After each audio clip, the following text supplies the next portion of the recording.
High सूरत मुल्क की वेश ए ठगवाड़ा ठगी देश खरा सियाणा बहुता बार। ये धानक रूप रहा करता। रहा माने ये बैठा बिल्कुल साक्षात्कार देख कर जैसे बोल रहे हो ऐसे वो धानक रूप रहा करता कि ये परमात्मा ये धानक रूप है, ये पूर्ण ब्रह्म है।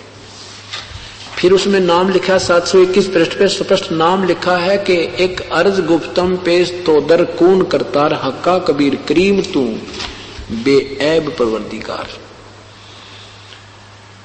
पुण्यात्माओं अपने सदग्रंथ एक खजाना है, इसमें अनमोल धन दबा पड़ा था और ये चाबी दास को मिल गई। अब ये खोल दिया खजाना अपनी प्यारी आत्माओं के लिए, परमात्मा की प्यारी आत्माओं के लिए। अब भी कोई भूखा रहेगा, अब भी कोई दारिद्र रहेगा तो उसकी अपनी वीकनेस कमजोरी होगी, परमात्मा का दोष नहीं।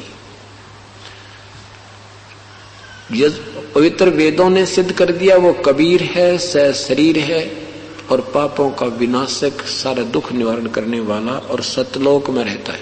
पवित्र गीता जी ने सिद्ध कर दिया कि वो परमात्मा कोई और है जो पूजा के योग्य है, उसको मैं नहीं जानता, वो किसी संत को तलाश करो।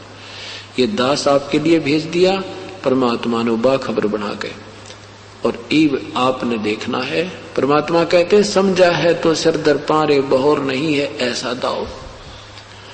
अब समझा है तो सिर पे पांव रखना, बहुत तेज दौड़ लेना, यानी इतना भयभीत होकर के जैसे गाड़ी पकड़नी और विसल दे दी और आप आधा किलोमीटर दूर हो और फिर गाड़ी आवा नहीं, अगले दिन आनी हो, फिर वो व्यक्ति कितनी स्पीड पकड़ता है, या कोई आपत्ति काल हो और फिर कितनी स्पीड से इंसान भागता है।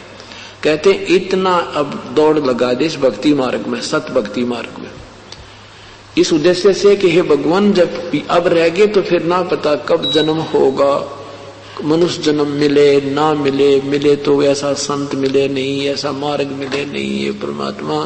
तो ये सारा जोड़ जुगाड़ बहुत ही योगों पर्यंत जुड़ा करता है और अब वो जुड़ गया। अब हमने उसको सदुपयोग करना है। तो परमात्मा की एक महिमा का आपको शब्द सुनाते हैं। मूर्ख मनवा काल की चिंता क्यों सताती है, सतगुरु अपना साथी है, सतगुरु हरदम साथी है।